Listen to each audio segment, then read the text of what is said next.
Okay, I'm the Executive Director of the Center for Economic Strategy.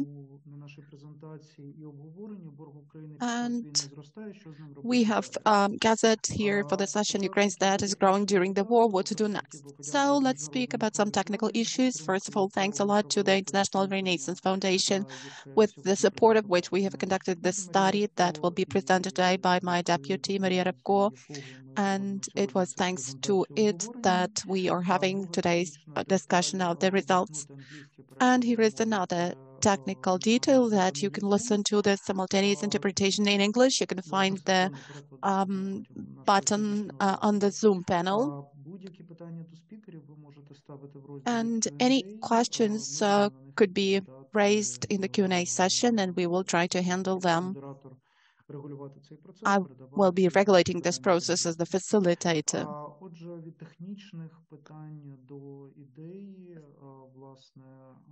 So from technical issues, let's go over to the ideas. It was last year that Ukraine managed, after the outbreak of the full-scale war, to reach a temporary opportunity to have some rest as far as payment of a part of its debt is concerned. But anyway, the war has become a long-lasting war, and that has raised this issue again to all of us, including the researchers. And now we are facing the question, what should be the policy related to the public debt? Because the international experience varies a lot, and the options suggested now in the public domain also are different. So we have decided that we should make a research, and in it we have analyzed a lot of options, and today we are presenting the findings, and we're going to discuss these findings with the representatives of our state as the people from the government who will actually have to pass the decision on the strategies of public debt management in the conditions of war and post-war period, and also with the experts who work in the financial markets, because we want to hear their point of view as to how these options could be combined and applied. So now let me give the floor to Maria Repko, who managed this study, this research, and she's going to present the findings. So Maria, you're welcome. Thank you. Thank you, Hlib. Thanks a lot to you and to all of you, to all the participants who have gathered here. We partially discussed this this research while we were preparing the presentation with some of you. Let me share my screen. So I hope that you can see my presentation. So Hlib has already mentioned that this is a presentation of the findings of the research funded by the International Renaissance Foundation. And I would also like to express my gratitude to the co-authors responsible for 90% of the content, which are our analyst Maxim Samoyluk and Masha Tomilina. So what kind of project is it? This is our first attempt to deal with the issue of public debt management. These are not final recommendations because it's not possible to give any final recommendations at the moment because of the high level of uncertainty. We don't know when the war is going to end. We don't know what the economy of Ukraine will be like at that point of time, how many financial resources the state will still have to involve and to borrow to survive. So it's a great level of uncertainty, and that's why specific decisions will be passed at a specific point of time. And now we're just going to show you the options, all the options that are on the table for discussion. We really did our best to embrace as many options as possible.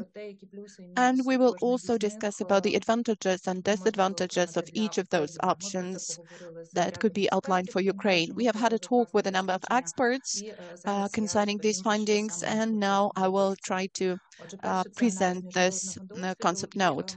So at first, that is analysis of the international experience, and my colleagues have had a major look at the practices of restructuring restructuring and reduction of the debt load, that burden in Europe, because these are the latest examples of how countries coped with their debt after the Great War. You can see that debt burden, the debt load of the countries, which was very high. Germany is not included here because just we failed to include it into the scheme. It would have been too large, and the figure would have been too high. So what about the practices that you can see? What did the countries do?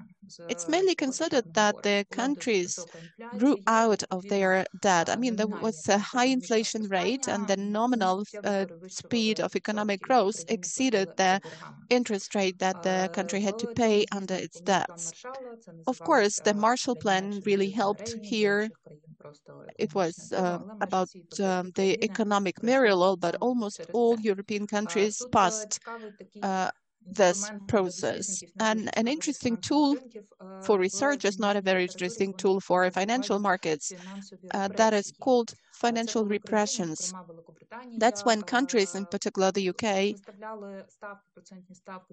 set their interest rates for their debt at the level which was much lower than the level of the interest rate or the basic interest rates of their central banks. And for the UK, it echoed in highly problematic relationship with private investors, because first the rate was 2%, and then their interest rates were raised up to 4% annual. So the practices were different.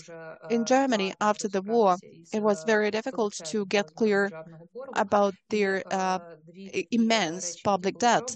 And two things they did was, first of all, the financial reform of 1948, when they introduced Deutschmark, and they just changed their public debt in the ratio 1 to 10. Of course, it's not a recommendation for Ukraine. It's just a review that was of something that was used in the post-war period by the European countries.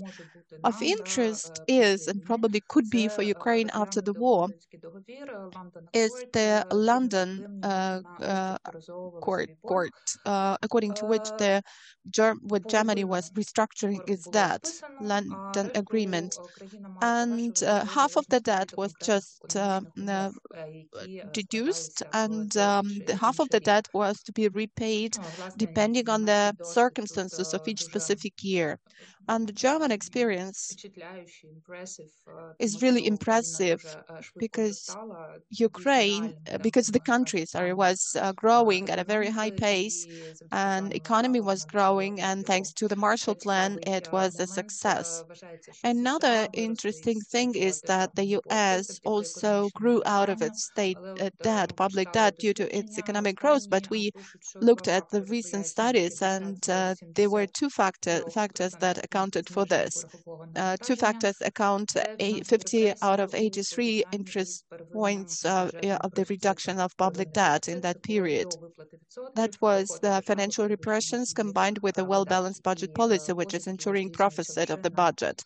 When the loans are given only to pay debts, to pay interest on the debts. So all this is closely analyzed in our note with references. Another piece of international experience we looked at was something related to international agreements related to the reduction of debt or debt relief, and we were interested in three things: Brady bonds and heavily indebted poor countries, and debt for climate swaps. Brady bonds was about Latin America, because part of the debts were deduced, and the consequences of that were very good. The countries had a very high level of debt load, and then the high debt overhang. And when part of the debt was restructured, the country got quite a number of investment, and economic growth was accelerated. The next HIPS initiative was not that much a success. success. And in the literature we've been considering, it's not considered to be a super effective example of debt restructuring, because the restructuring was done in relation to African countries that did not actually feel this debt overhang that would prevent them from raising the money. They still could raise the money from different creditors, from different international institutions. That's why this restructuring did have a major effect on the influx of new investment or any economic growth. And the next one, that for climate swaps, it's when the country creditor reduces the debt in exchange to the commitment of the debtor country to invest money into local projects related to climate change.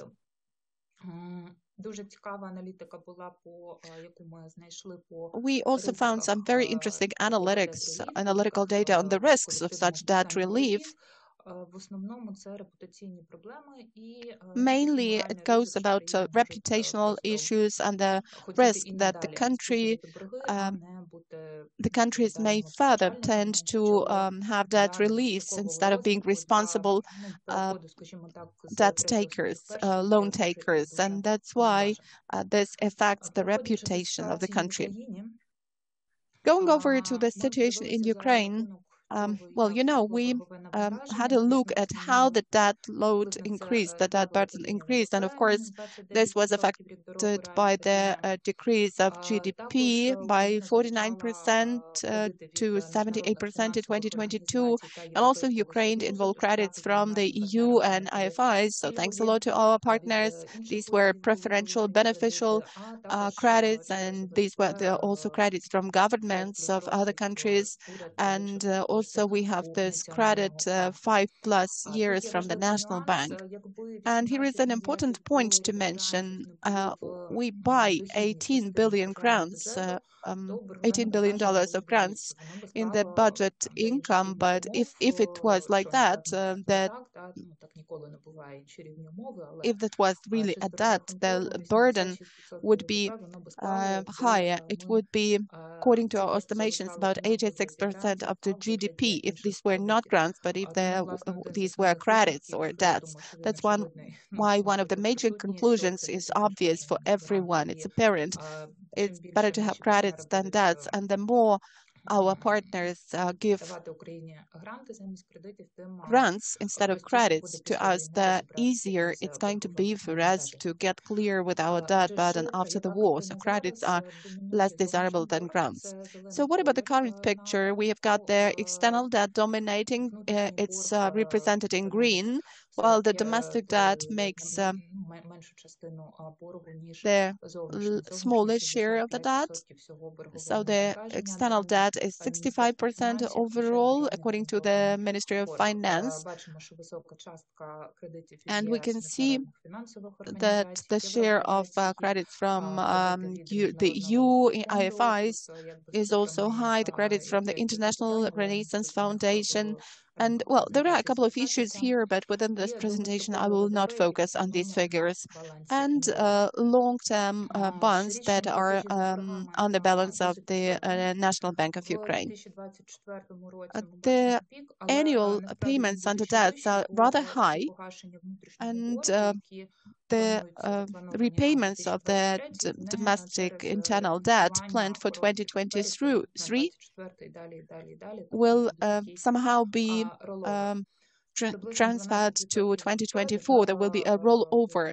But now, on average, the country pays 12% of our GDP. This is the data as of the 1st of May. So on average, the country will have to repay about 12% of the GDP over the next 3 years.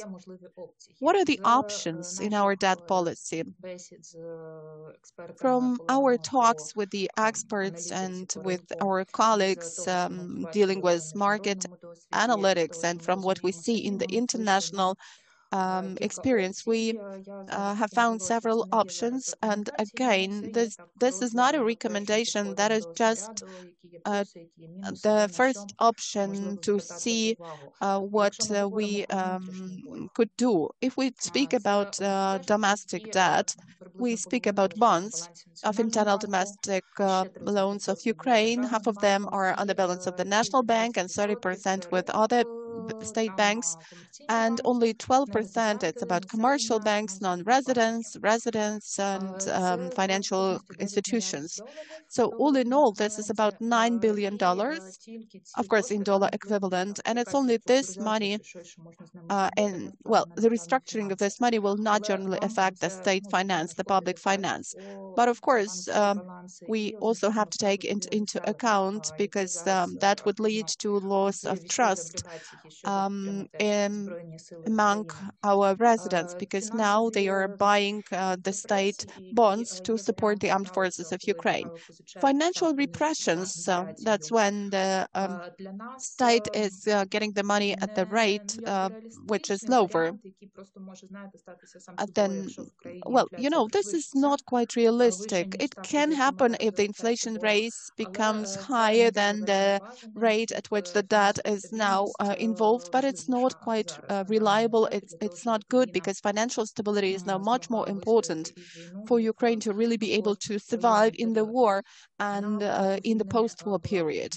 At the beginning of the war, we used to have a similar policy from the Ministry of Finance, because the ministry was trying to place these bonds at the rates which were lower than the expected inflation rate. But that period completed when the National Bank of Ukraine raised the rate, and the Ministry of Finance started also raising its debt involvement rates. What else can be done? As far as debts to IFIs and the EU are concerned, I think nothing, because this is the beneficial, preferential, and long-term debt with low interest rates. So we think that we shouldn't do anything about it. The only thing is that we have seen that there is a possible option to focus on climate, because now Ukraine is going to enter the period when it will restructure what has been destroyed very actively, and we have got the prospects for accession to the EU. So this green recovery will be in the focus of attention, both by as far as the government and investors, donors are concerned. That's why we could think about the negotiations with IFIs that are the creditors of Ukraine. In this respect, we could think of such projects of exchanging debt for climate. As far as commercial bonds and euro bonds are concerned, I think that this is the most difficult topic to cover, because in our agreement with the International Monetary Foundation, it's mentioned that some part of the debt should be restructured in 2024. We also will have the end of the agreement on standstill, and we will have to find a solution. Again, now we don't know when war is going to end. And if war still goes on in 2024, that means that we will not be able to avoid restructuring or standstill. But if the war is over, by that time, Ukraine will have rather a lot of options, and these options will include debt servicing continuation on the terms before the war. Well, there should be some recalculations made, of course, but if we have the Natalia Resko's practice of restructuring, we have the London Accord practice from London's or deduction of a part of the debt relief, then involvement of partners like the US Treasury or the EU did as guarantors for a part of this debt. These are all the options, and another option is pledging the assets of Russia that have been frozen. And actually, these payments could also secure this debt. So we will have a lot of options, but the negotiations and the results will, of course, depend on the stage of the war, whether war is over and what the economic conditions are. So now, at the moment, we can hardly recommend anything. And finally, here comes the International Monetary Foundation. So the debt is rather significant, and the latest program of IMF is shorter and more expensive than the credits that we've taken from the EU. But in 2023, to credit Ukraine, the foundation actually did something unprecedented. It changed its rules and decided that it will be ready to finance the country at war, even closing their eyes to the fact that this debt stability can be doubtful. Or they were talking otherwise about this sustainability. And we know that this program includes the reform plan Ukraine could follow to raise its financial stability. And the IMF program is the guideline for assessing the needs of Ukraine for funding, both in the US and in the EU, as to how much Ukraine still needs to go through this complicated period of time. And from my point of view, the most important thing is that this IMF program is the tool using which we could refund the debt to the IMF out of the next credit tranches, because now we really have the principal and the interest, which are very high. This is our largest debt, and since we cannot restructure anything in this respect, this new program is a tool or a means of refinancing our debt. Maybe out of all the options, here we could single out debt relief due to some preferential conditions related to surcharges, to interest, maybe some donor contributions in the form of SDRs to be made by other partner countries. And you remember that during COVID, a lot of countries got SDRs from IMF within a large program.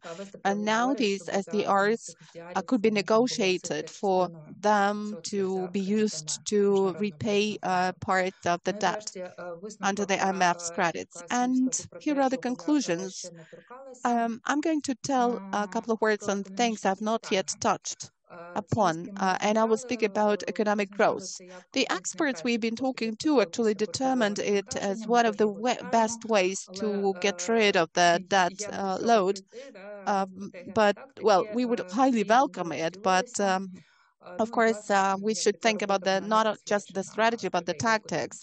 And of course, this work was not dedicated to the economic growth strategy, because this is a much wider topic. But thanks to the international aid, if it is comparable with what Europe has got,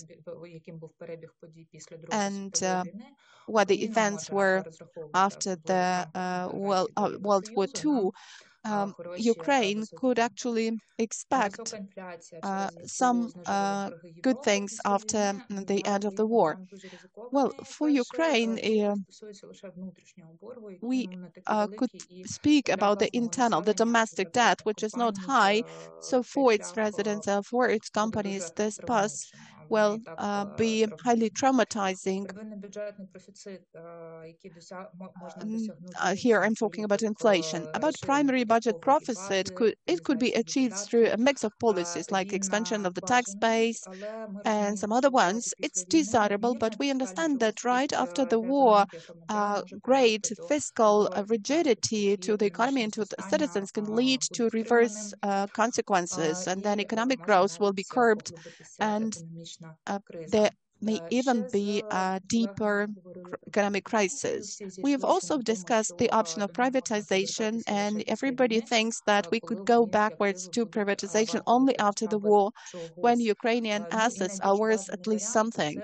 And here is the most desirable option, which is getting the money from the aggressor, and using this money, we could actually pay the public debt of Ukraine that grew during the war because of Russia's attempts to invade us. So this is the most obvious, the most desirable source of debt relief. But we understand that it's highly problematic because it will take a lot of time, a lot of legal things to be done, including not just in Ukraine, but in our partner countries. And we've been talking about this throughout the year, but somehow it's not going ahead at a quite good pace. The money has been frozen, but Ukraine has gotten a very small amount from the US, and the EU has not yet provided anything within this option. So we cannot see the results, and this means that this option will still require a lot of time. So I have outlined what the research is about. Of course, there are a lot more details in the concept note. Thank you for your attention. And on my behalf and on behalf of the Center for Economic Strategy, I would urge you to support Ukrainian doctors. This is the Lileka Foundation, which helps with tactical medicines for those who are now fighting for us. Thanks to everyone. Thank you, Masha. And now let me give the floor to our participants of the discussion, and let me briefly introduce who is going to participate in it. So first I will give the floor to Yuriy Butsa, who is the Government Commissioner for Public Debt Management, and this is exactly the person who is to determine and to implement the state policy related to public debt management. Then I will also give the floor to three other representatives from the financial markets. These are Olena Bilan, who is the director of the Analytical Department at Concorde Capital, an investment company and member of the CES Supervisory Board. Also Timothy Ash, who is a strategist at Bluebay Asset Management, and he is also an associate researcher of Chatham House, and he works a lot with the Ukrainian economy. He's been working with that for many years. And Oleksandr Paraschiy, who is Olena's colleague, and he's the head of the analytical department of another investment company, Concorde Capital. So now let me go back to Yuriy. Yuriy, you have heard what Maria has presented, the findings, the overall review, which shows us that there are some areas that look not highly promising from the point of view of public debt management. Maybe you agree with this, maybe you disagree with that conclusion. And of course, there are also some controversial directions. So what is your current vision, and what is the current vision of the Ministry of Finance concerning what you intend to do, what you definitely do not intend to do, and what are the paths Ukraine is definitely not going to take to solve its problem of public debt management? What are the principles over the period before victory, a post-war period? And what are your comments on the options Maria has shown? Maybe you have something to add, or maybe you know about some other options that we don't see. Thank you, Maria, for your presentation. I would ask you to go back to the 10th slide for me to comment it. And it seems to me that in general, before we try to solve the problem, we need to formulate it properly.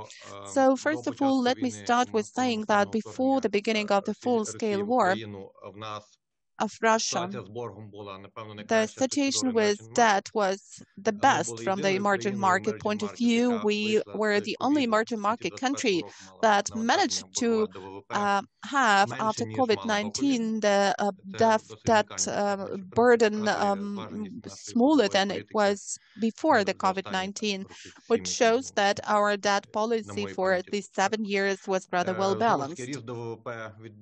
And the growth was mainly due not to the accumulation of the new debt, so we had some 20 billion of new debt, but it was mainly because of the fall in the denominator, I mean, fall in the debt to the GDP, because well, the GDP decreased, and that's why the ratio became higher, but it was not due to the accumulation of substantial amounts of new debt. During the war, of course, the income goes down, taxes are growing, in particular military taxes, and that's why we cannot speak about any primary profits while the war is still going on. It's just technically not possible.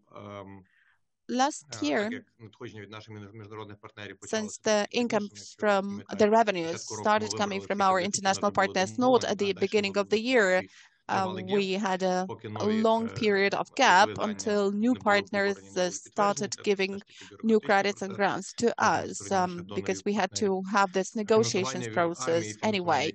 And we had to finance the army and the economy of the country. And that's why we had to not to stop funding of these two fields, and at the same time we had to finance the pensions and salaries inside the country. So the only option was monetary funding at that time, and that is the reason for the increase in the bonds that are owned by the National Bank of Ukraine, because it's always necessary, in spite of the lack of resources, to ensure some aspects of funding.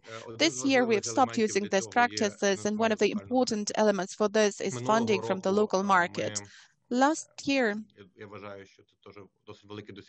and I think that this is also quite an achievement, we started placing local bonds on the 5th day of the full-scale war, and we have not skipped any single stage, and the domestic market of those bonds is fully functioning.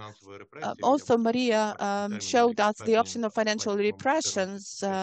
It was on slide 14, if I'm not mistaken, and it's associated with the bad Ministry of Finance that has applied repressions to everyone, and then the National Bank started to fighting these repressions. But of course, it's not that way. We saw that the market was not functioning, but if the market participants are ready to support the state, they will. And we actually saw the good results of that when we saw more clarity for inflation and the monetary policy started changing because we wanted to get back to the monetary crediting, and we saw the best project discovery in the primary. It's incorrect to compare what we have in the right now, because there are maybe two countries in the world where the loan price is now higher than inflation. So it's always correct to compare on that period of time that we have. If you have this comparison like you have here, then you see that all the instrument that is placed by the Ministry of Finance has a positive rate. So it's higher than the inflation was going to be at the current period of time. We analyzed secondary market, which also improved significantly.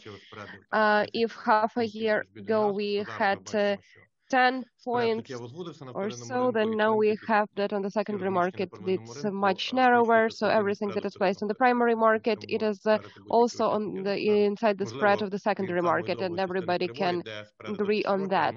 Maybe we have pretty wide spreads on the other part of the curve, but we do not work in that part of the curve. So here we really see the lack of liquidity. To have the functioning of this market, but also not violate that sustainability, we used all possible possibility to put it wider. So you see that the main tools that we have here, these are tools that will be repaid on the 25 and even for 26. We have a new tool now.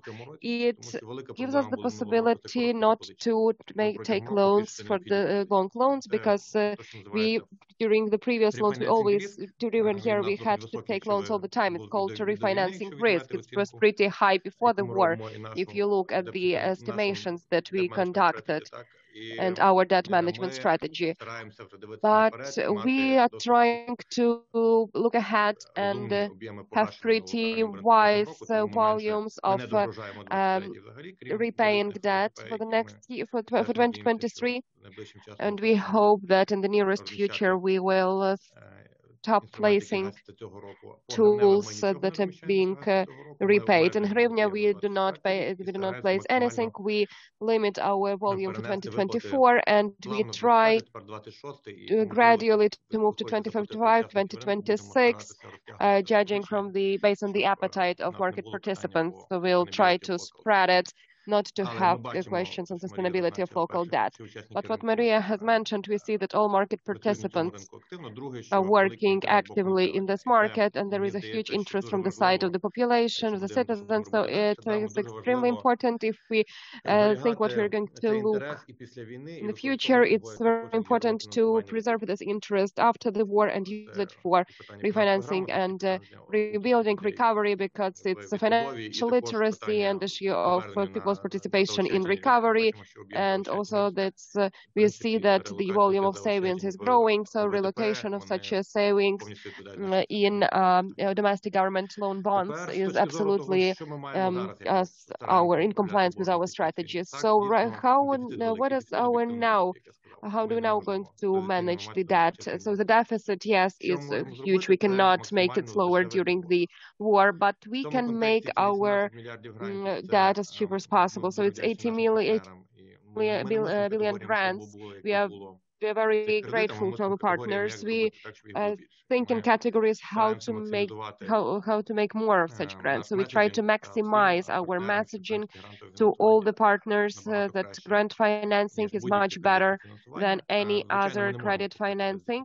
Of course, we cannot cover the whole deficit, only the volume of cost of the EU, because there are just no such programs in the budgets of our partner countries. There are just no such setups. So the next second best option that we are going to have, that's we are trying to increase constitutionality of the debt that we are involving. If you look at the debt and the credits of the EU, they are for 30 years, grace period is 30 years, and it's the whole compensation of interests. So yes, it increases debt stock, but in the conditions of Ukraine, for all researchers who are now with us in this call, I would like to draw their attention that under current conditions, we need to focus much more on the debt flow than on the debt stock, because stock will be huge, but nobody should be frightened of that, because the interest rate is manageable and it's not a huge part of expenses of the budget. So we need to optimize the flow for the next 10 years at least, and we are doing that with the help of, for instance, Euro Commission and the allocated money for the budget. We are communicating with other different other partners to minimize interest rates. And of course, we have a World Bank or IMF. They have a typical approach to any type of country. So in such cases, we should more rely on partners who will help us to accumulate costs, accumulate money. And it does not sound as nice as to take money to rebuild kindergarten or school, but still the compensation that we spend on the same official credits is more effective for the budget of the country than any other capex investments, just mathematically saying. So we wanted to be in the perimeter of the discussion, the allocation of money that are given for us for recovery of the country. And that's possible. For us, Maria was rightly mentioned that IMF money are mostly used for paying IMF itself. It's mathematically right, that's true. And generally, I think that it would be pretty difficult to explain to other donors why their money go to repay debts to IMF. So we are very grateful that fund is with us, and we have this program. We are also using it for improving financial stability of the country and to work on some set of policies which put foundation for post-war recovery of the country. So that's why this program is also important in this sphere. It's not only about financing, it's also about policy. I think that the very crucial question is what we are going to do in the future and whether we can have less loans in the future. But the main issue here is where do we get money from? You saw World Bank estimations and government estimation if we talk about the cost of renovation and for recovery. This cost is very high, of course. In the ideal situation, the one who made the damage should pay for this, but as it has been mentioned in the report, this process can take longer than we would like it to be, and we need already to start recovering our country. If we now liberate territories, but we do not recover and rebuild basic infrastructure like roads, water, and so on and so forth, then people might stop coming back there. So that's why we have government priorities. We have short-term plan of recovery. It's 14.1 billion of dollars. Agreed with IMF, and we need to understand that it's not going to be only in grants. So that's why we are looking at the issue of that. We also need to understand maybe sometimes we can, if we have this challenge to recover infrastructure with not other alternate sources. Of course, we understand that such volumes will not come in grants. The same international organizations are coming in credit costs. So that's why it's important not stock of the stock. That stock will be growing. It's subjectively, but its price is important. And in all the negotiations, in all expert assessments in lobbyism, we are very grateful for them. It's very important to have this narrative that any new financing for recovery should be also very cheap and preferably that interest rate that we pay should be minimal. It should be compensated. It's a very important narrative, and we also rely on the help, on your help in this direction. The not least important question is whether we can only use concessional loans for this recovery. If we look at the damage, it's also private sector. It's not only state-owned buildings, it's municipalities and so on and so forth. And the volume of resources available in the world, official sector is pretty limited. That's why one of the issues we have been thinking about actively is how to get back private sector from the point of view of creditors, because right now we do not have access there. But on the other side, with all the funds we are communicating with all big funds who are owners of our bonds, it is a great ESG story. That's a great story that definitely falls under all ESG frameworks if you do it correctly. And in this context, the interesting question is whether we make up some kind of a tool. It was called Brady bonds, but I would make it a little bit wider, any kind of tool that can use the support from official sector, AAA guarantees or something like that, and we let mobilize money of private sector.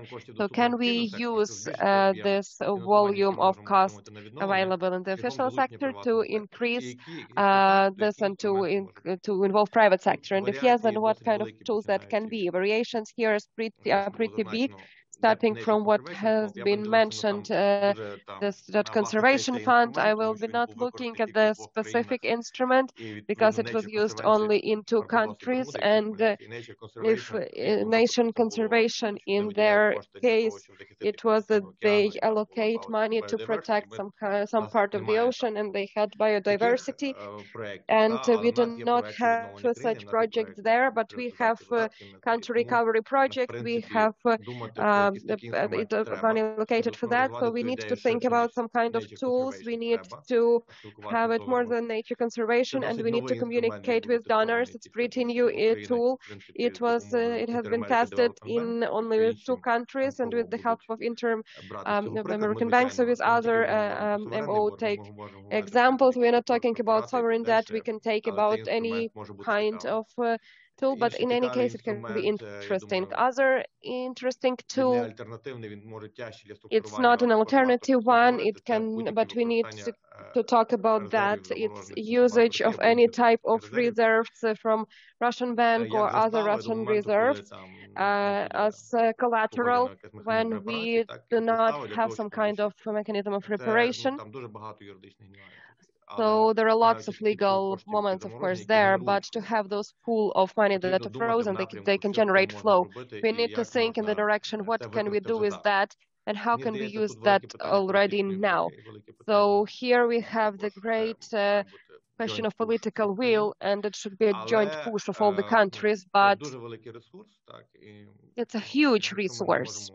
And if we cannot do this, and if you cannot rely on that, then it definitely doesn't prevent us from thinking of some kind of tool that will let us use already available resources. And it's good that we have a team with us. I think that he has written a lot already about that topic, and he can comment on that. I think that's a way forward from the point of view of analysis and working on some kind of recommendations.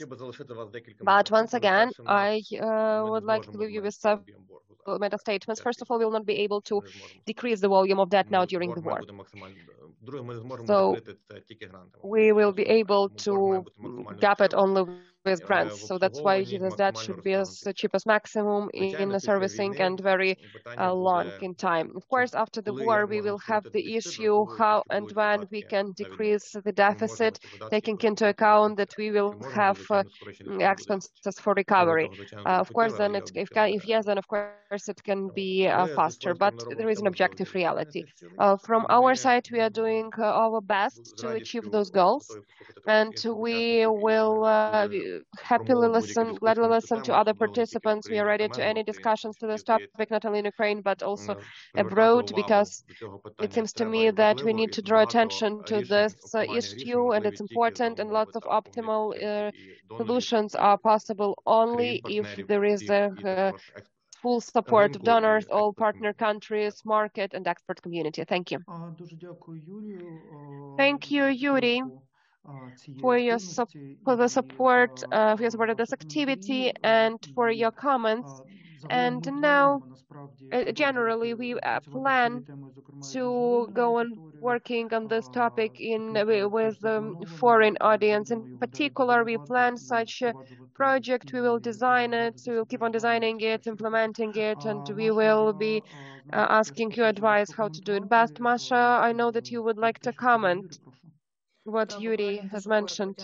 Yes, just very shortly about surplus. That's of course only after the war, because during the war we understand that if we have some expenses for defense, they cannot be financed without budget deficit. What I also wanted to say, what I did not mention in the presentation, but that's what we are thinking about and writing about. There are arrested assets of Russian Central Bank, and there is a discussion going on in Brussels concerning two types of confiscation of that money. The first one is confiscation of money of Russian oligarchs, and then it's branched out to confiscation of money of their families, and how to adopt these laws. Do they know about that, or they don't know about that? There's like several billions in the best case scenario, and because of we need to go through various pitfalls. The other discussion is about central bank. I talked with several MPs in Brussels, and I have such an impression that we all pay not enough attention to all those costs, all those assets. And it will be great if everybody who supports Ukraine focus on that, because even if that rate of the bond of the USA, that's already something like $10 billion per year, and that will be really helpful for us, especially if those money are grant money. So I'm just calling upon everybody who is here with us as much as possible through your networks to push this topic. Thank you for this opportunity to talk about this once again. Thank you, Maria. I think that the last point was extremely important. I would like to say also that not only these costs generate flow, they all generate some kind of cash flow, but this cash flow is also is frozen and it also generates flow. So that's additional level, and there is no attachment to it from the point of view of legal risks. So I don't want to have here some kind of public discussion what to do with that flow that is generated from the other flow, but to ask this question to our colleagues and to analyze it deeper, that's the way forward.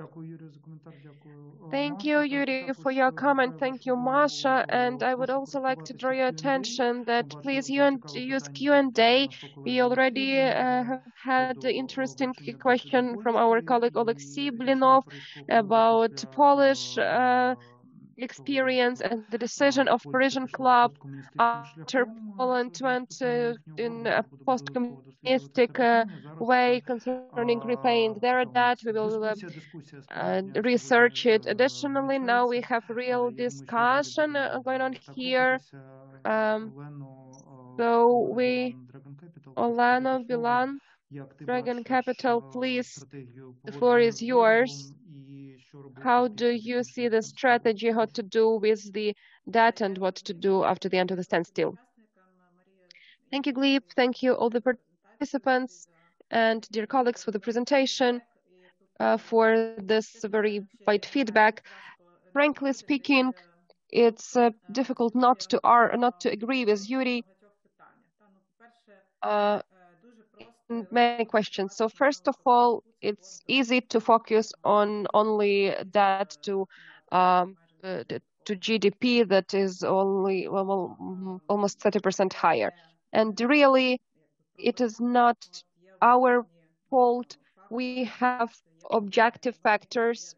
We have devaluation of hryvnia, the fall of economy, and even with very huge loans, we had the situation when the debt to GDP will be even maybe lower. So only devaluation gave us the increase of this indicator 20%.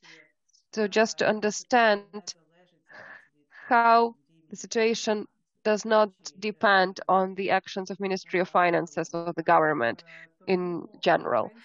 That's why to talk that 78% that's a lot or not enough, it's impossible to say that.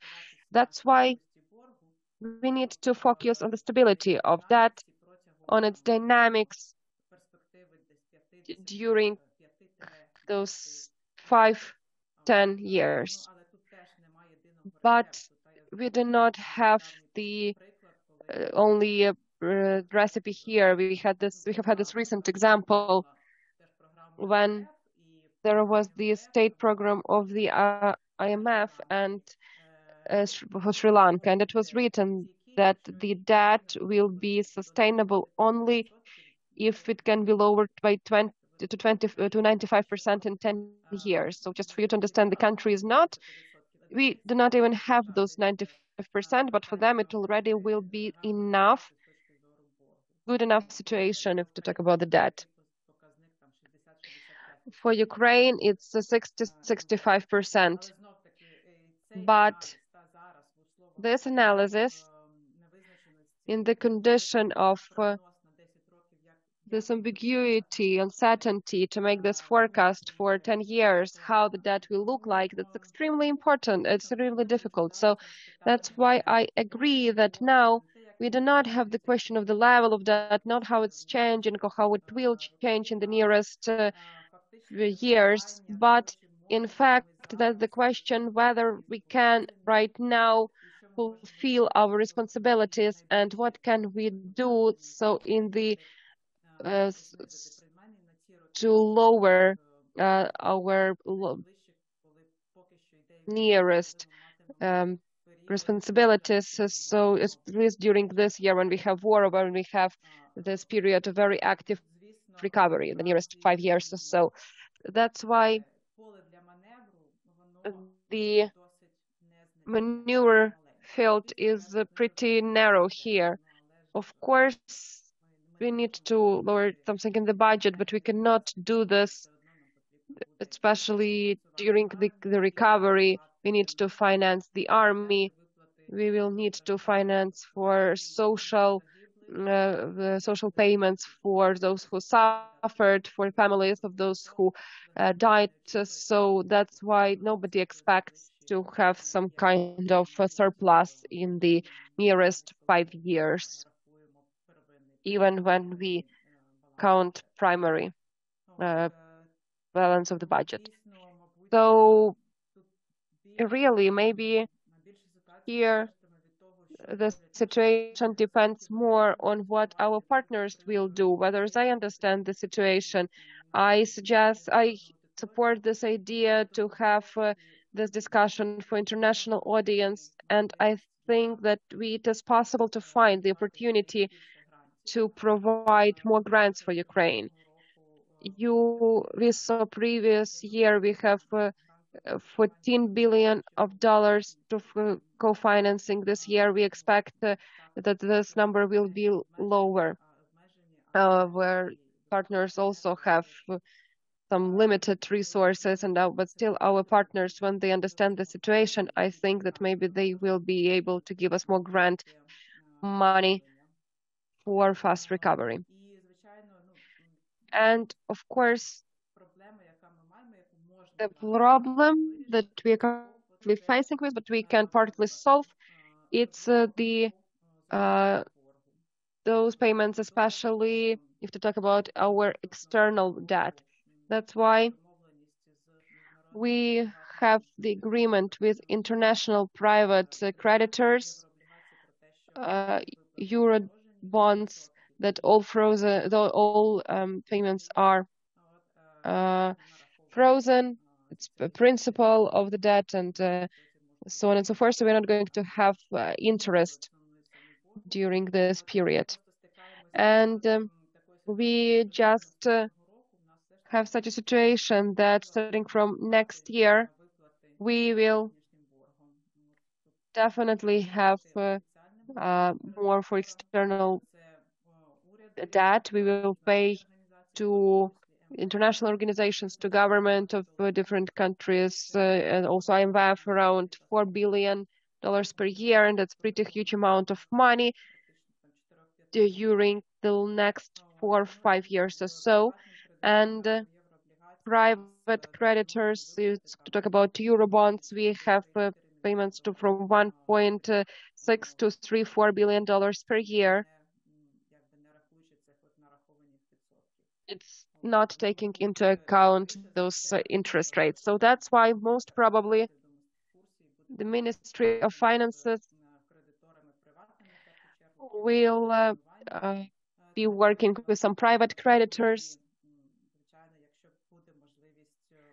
And of course, if there is a possibility to have lower, to somehow shift the terms or to have lower interest rates, then we will try to, it will be easier for us to understand what will need to be done in the nearest future.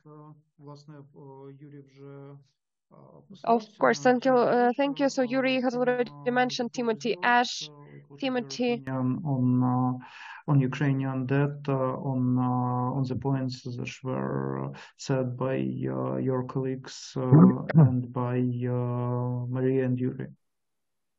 No, thank you for the invitation to speak today, and thanks for everyone else who's spoken already. I basically agree with more or less everything that's been said already. I guess just sitting back a bit and, debt sustainability. I guess the first question is, what do we want to achieve? Obviously, we, the West, bondholders, Ukraine's creditors, want to ensure Ukraine's success, right? Ukraine's successful victory in the war and then victory in peace and reconstruction, right? We all have an interest in Ukraine recovering to be a strong economy that's able to fund its own defense, and, I mean, this is pretty brutal to say, but act as a frontline defense for us, for NATO, right? I mean, Ukraine is fighting for us. I mean, Slava Ukraine, you guys, massively brave. Thank you very much for what you're doing in our defense, right? So, we have an interest in that. So obviously, when the war ends, and it will end, there'll be an issue about debt sustainability, right? And obviously we had the IMF program, we had the 24-month debt service suspension, 3 years for Paris Club. We had the messaging in the IMF program about need for future treatment. I think the first point is it's impossible to do any debt sustainability without a macro framework. I mean, I know the IMF tried it, and I get why they did it, but it was kind of fairy tale stuff. And again, no criticism of the fund. They did it because, they did the right thing in lending to Ukraine.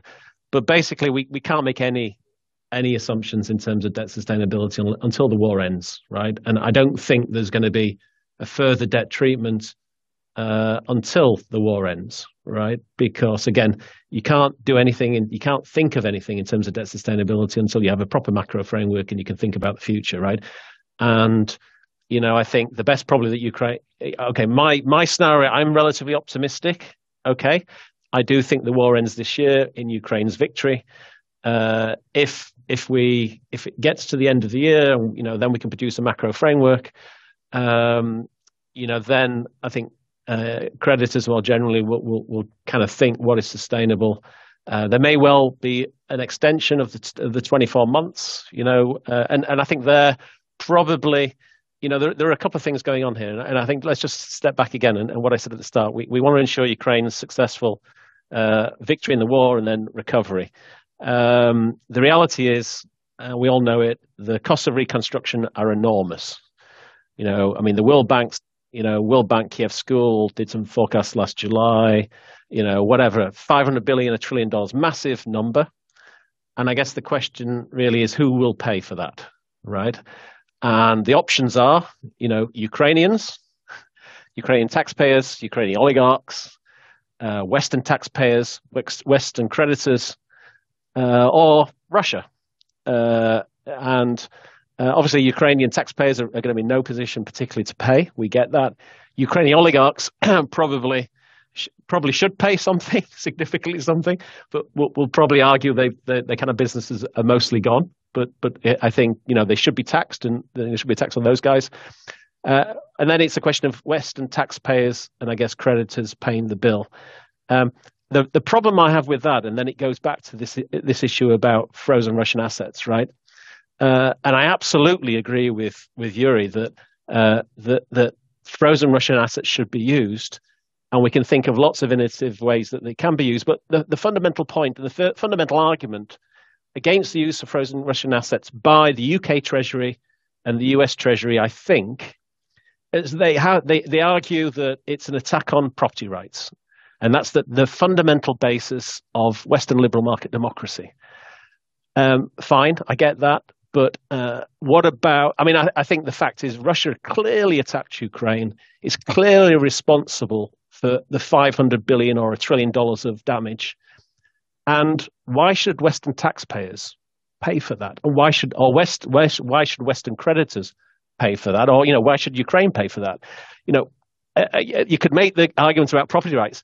Why are my property rights as a Western taxpayer being signed away by the UK Treasury or the US Treasury in favor of Russian property rights? Russian property rights seem to be more valuable to the UK Treasury or US Treasury than mine. So politically, I think eventually it will become toxic for UK Treasury and US Treasury in terms of maintaining this kind of defense of Russian property rights and the Russian state against us. And I just think there's no political constituency in the West that is willing to pay 500 billion or $1 trillion in taxpayer money for Ukraine's reconstruction when there is, at least $300 billion of Russian assets in our system. So I think we all, as Yuriy said, credit Western taxpayers, Ukrainians, Western taxpayers, Western creditors are not responsible for this war. They are not responsible for the destruction. And we all need to work to make sure a very small minority of people in our governments, in Western governments, seem to be stalling this process. Now, okay, in terms of frozen Russian assets, I've written quite a lot out there, right? I mean, okay, it should be transferred to Ukraine for reconstruction. We can think of, the agencies that would manage that process. You could think of solutions, Brady bond solutions, where it's used as collateral. Lots of people have written about that, including myself. I think the interesting one that Yuriy mentioned already, and I think the EU is going down the route. I mean, the assumption is that allocating frozen Russian assets to Ukraine is legally difficult and will take some time. And I think the EU have argued that there's an interim solution where the returns on frozen Russian assets can somehow be allocated to Ukraine, right? So let's assume, there's $100 billion, let's assume $300 billion of frozen assets, and, they're invested in US treasuries at let's say 5%. So that would earn $15 billion a year, and that $15 billion a year can be transferred for Ukraine reconstruction. Okay, so I would say $15 billion doesn't touch the sides when you've got a $500 billion to $1 trillion requirement. I would argue if you make the case that frozen Russian assets should be parked in US treasuries, and then the yield on that given to Ukraine, why does it have to be US treasuries, right? Why don't we maximize the return on those investments by parking them in some high-yielding assets? What about Egyptian Eurobonds, Tunisian Eurobonds, or what about Ukrainian Eurobonds? So why doesn't Ukraine issue Eurobonds? Western countries essentially use the frozen assets to buy those Eurobonds. The money gets transferred to Ukraine. It could do reconstruction. Russia continues to own them. There's no transfer of ownership. We're not attacking property rights, but we're actually allowing the money to be fully used for Ukraine's reconstruction. We can figure out the property rights issue after the event. The immediate need, absolutely, regime survival. This is a battle for survival of Western liberal market democracy being fought by Ukraine against autocracy and kleptocracy by Russia, right? It's about Russia is attacking us. This is really important stuff. The UK Treasury and the US Treasury need to wake up to the reality. And this battle we have to win, right? We cannot lose this battle, which means that this money has to be used for Ukraine's defense and for Ukraine's reconstruction, right? So I've argued, I think it's, I forget what I called it now, but requisition bonds was the idea. But again, there's lots of innovative solutions out there. But I think, obviously the war ends, there'll be focus on DSA, and there'll be, negotiation, et cetera, about some kind of further debt treatment. But I think we need to think about how, taxpayers, creditors shouldn't have to pay. There will probably be a treatment, and I think the difficulty there for Ukraine, et cetera, is, and interestingly, a lot of the focus of our governments, there's a Ukraine reconstruction conference coming up in London in June. It's all about the private sector, right? I mean, it's all about getting the private sector involved in Ukraine's reconstruction. And I think the realization there from our governments is that Western taxpayers won't pay. So our governments seem to think that the private sector will suddenly jump into Ukraine, and that's an easy thing for government officials to say. But then we need to sort out the DSA very soon after the war ends. We need to think about how we deal with debt treatment. Is there going to be a debt restructuring? But if there is, it has to happen very quickly, right? If the private sector is going to do the heavy lifting in terms of Ukraine's reconstruction, right? So, I mean, that's something that needs to be thought about. If there's a very aggressive treatment of creditors, obviously negotiations may be very long drawn out. That will limit Ukraine's access to markets, and it will limit the private sector's involvement in Ukraine's reconstruction. So lots of complicated issues here that need to be resolved. But I think we all need to focus on making sure that the country that actually caused all this damage is attacking Ukraine and attacking us needs to pay. And the bullshit, excuse my French, that has been used by some people in Western governments that we can't do it because it's too difficult. It's tax on private property rights. This argument that it sends a bad message, and the Chinese and the Saudis are basically going to pull their financial resources from our systems because they're worried the same is going to happen. Well, don't invade other countries, right? Don't conduct genocide, and then your assets won't be frozen and taken. Actually, probably those governments have taken the message already because the assets have been frozen, right? So I don't think that's a risk. But anyway, I've probably spoken too much already, so I'll end there. Thank you, Timothy. Well, it's difficult to disagree with what has been said by Timothy. It seems to me these are absolutely logical conclusions and options. We have also been talking about that, of course, not in such a bright and conspicuous way as Timothy has. And here is our final informal speech within the discussion, and then I'm sure that we will have an overall discussion of the ideas that we have heard today. So that is, Yuriy, I would like to draw your attention to the fact that in the Q&A session, you have the question addressed to you, so you may give a written answer or an oral answer after the overall discussion. And now let me give the floor to Oleksandr Paraschiy, who has also had some public statements made on public debt management. So Yuriy, what are your ideas? And Oleksandr, what are your ideas concerning what you have heard today? Thank you, Hlib. Thank you, dear colleagues, for a very interesting discussion. And I agree with most of the ideas. I fully agree with most of the ideas voiced today. Let me also stress that I fully agree with all the speakers who said that the debt level and some debt factors, the debt ratio to GDP, are not the things that we should be concerned about now. Well, if we were really concerned about this, we would at least deduce from this ratio $3 billion of debt that we will never pay to Russians. That is the so-called Yanukovych debt, and then our statistics would be a little bit better, so let's not forget about that. But it's really not important. This ratio is not important. What is important is a flow, as Yuriy has said. And if we have a look at how much we spend on repayment and servicing of our debt over the past years, we can see that the situation is not that critical, because from 2019 to 2022, it was about 12%, up to 12% of GDP that we spent on servicing and repayment of our public debt. This year, the situation will most probably not change, and we will also stay within this figure, 12%.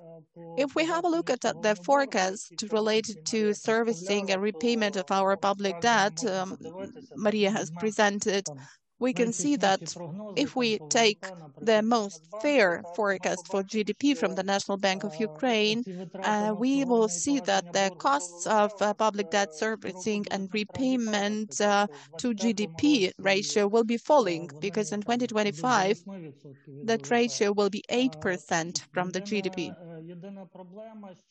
The only problem here is that then we will reach 2025, but at that point of time, our debt will be higher. And this means that our task and the task of our government, and Yuriy has mentioned this, is to make those expenditures as low as possible.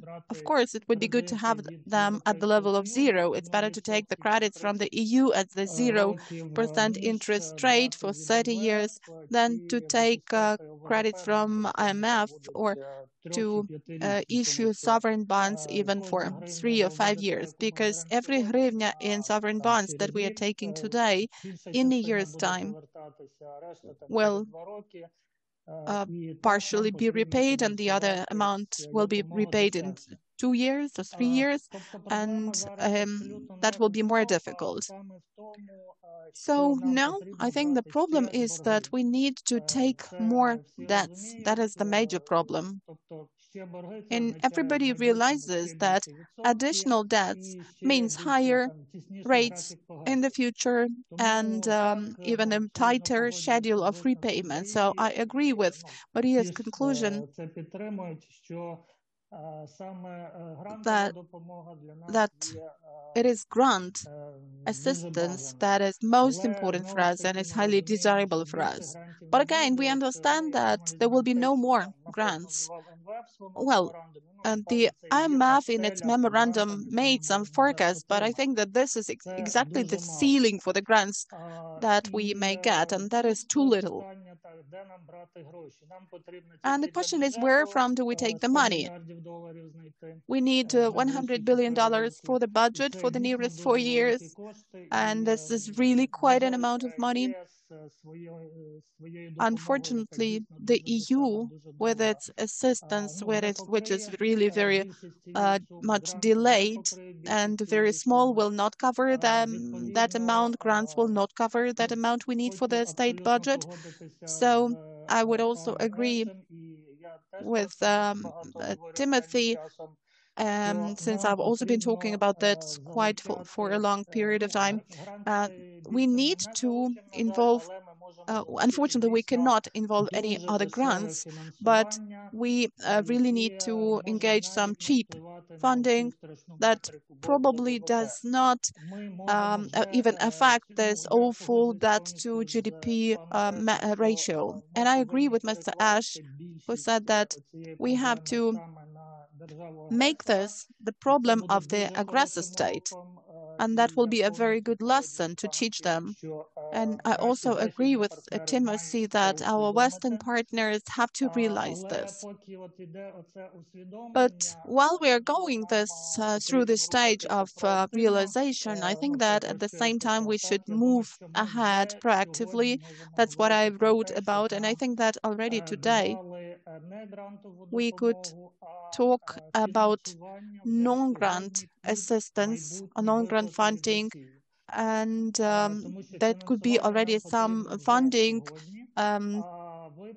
enrolled in the future payments coming from Russia. Yes, there are a lot of risks, whether these payments from Russia will come or not, whether it will be possible to get the frozen assets or the interest on that, whether we will manage to somehow divest Russian oligarchs or come to an agreement on some payments coming from Russia after the war. But we definitely will increase the chances that Russia will pay if we start getting the confirmation from our Western partners, and this confirmation could be the funding to the credited to these future payments. That is the simplest option, and this is the option which is much easier than to get grants, because our partners and taxpayers do realize that everything depends on their proactive standpoint, on how they treat this and whether they are demanding these compensations and reparations from Russia. And it will be easier for them to give them money, to give larger amounts of money, if they see somewhere in the horizon, looming in the horizon, that this money will be provided, will be secured by future Russian payments. That's why, concerning financing with the help of our Western partners, then yes, it's of course better to cooperate in the terms of the EU than IMF. I have already mentioned that, and unfortunately, the most expensive so far now is the option of financing from the point of view of nominal rates with the help of hryvnia. GDP,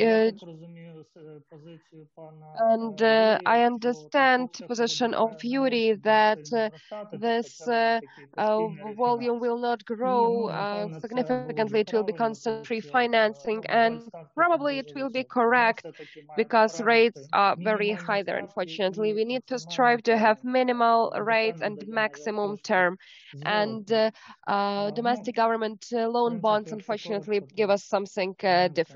So, well, in a nutshell, that's all I wanted to say. Thank you, Oleksandr. Unfortunately, Yuriy had to leave us and go to the next meeting. So those several questions that we have to him, we will we will get answers later. And the question that I got in the context of what Oleksandr has just mentioned, what Timothy has mentioned, it was also interesting to listen to your point of view, Masha, based on the analysis that you have conducted, this moral aspect of what to do with the debt in the future. Timothy was very clear in this position of Western taxpayers who did not do anything wrong, but they will need to have this additional burden now. So how in this moral picture, what is the place for private business? Whether these are those who bought Ukrainian external debt from the point of view of market ethics and market rules, to what extent can we expect responsibility and readiness for them to go to take some steps, as for example, agreement to reconstruction of debt? And we had question concerning oligarchs, concerning Ukrainian private business, which also we can partly say that something was not done very fair way, something was lost without the blame of this private business, and nobody's going to compensate anything for them. So how would you comment, Timothy, Masha, Olena, Oleksandr, in your opinion, to what extent should private business be responsible in any actions now, if we talk about simplifying Ukrainian debt load? Masha, maybe you start, and then dear colleagues, please raise your hands. Concerning market, then that's mostly question to colleagues because they are working on that market and they have not been there for the last 8 years. But I really loved Oleksandr's ideas about Eurobonds, Russian Eurobonds, just to write off this debt, and it's a fantastic opinion, and we need to somehow legally frame it and push it. I'm afraid that legally this will be really difficult, but from the analytical approach, we definitely need to, if we talk about those 3 billion, we have to throw away those money because obviously that we will not pay anything there. So they definitely do not influence our debt sustainability. Thank you.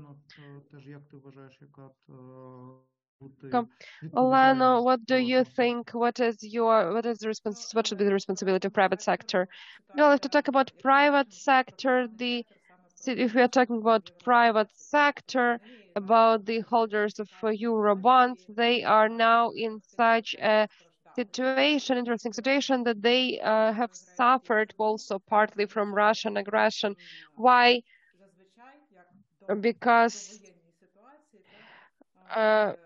in the pre-war situation, we had such check and balance, yes, this system. Those investors who bought very cheap debt, a debt with a huge income, usually it was the debt of the country,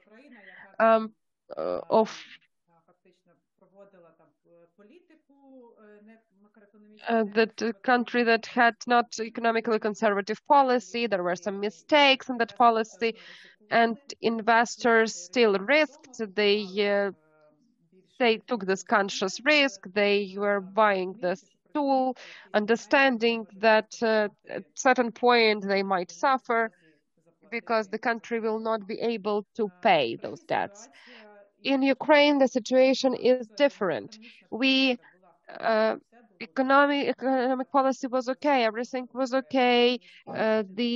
Our GDP debt was lower, and we had a growing economy, independent central bank, very adequate management from the side of the government. That's why here we cannot say that investors consciously took those risks to take this burden of reconstructing of the debt. and hoping that this debt will be written off partially. So there is this element. But on the other side, those investors understand the situation in Ukraine. Based on the communication with them, majority of them pretty consciously agreed to this absence of payments from that for the last 2 years. It's not that Ukraine just decided that, no, we are not going to pay anything. No, it was an agreement. It was a legally fixed agreement, legally binded with the bilateral agreement consent. So now, when this standstill term finishes, it's several months before that, we again will have this question to the Ministry of Finances: what should we do with this debt? How to agree with private creditors? And there are lots of variants to continue standstill, maybe have a little bit different restructurization, to have longer terms, maybe increase the interest rates. We are talking about even writing off some part of the debt. But in any case, it all should be, once again, it should have the consent of sides, and Ukrainian government understands it very well. Nobody is going to have some kind of unilateral not paying of the debt, because it's very negative for the reputation of the country. And secondly, after the end of the hostilities, we will need to involve this private sector to the recovery process. So that's why communication and relations with the international investors should be maintained. We will have some kind of maybe agreement that will suit both sides. Thank you, Olena. To comment, what is your opinion on the private sector role? Should it be put in this general scope of using Russian assets for covering Ukrainian obligations to private bondholders? Після цього бачу підняв руку Федір Багненко. Теж I see that Fedor also raised his hand. He has maybe a question or comment.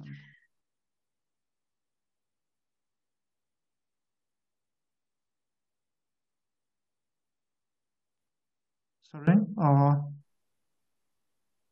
Timothy, do you hear me? Sorry, was the question to me? I wasn't sure.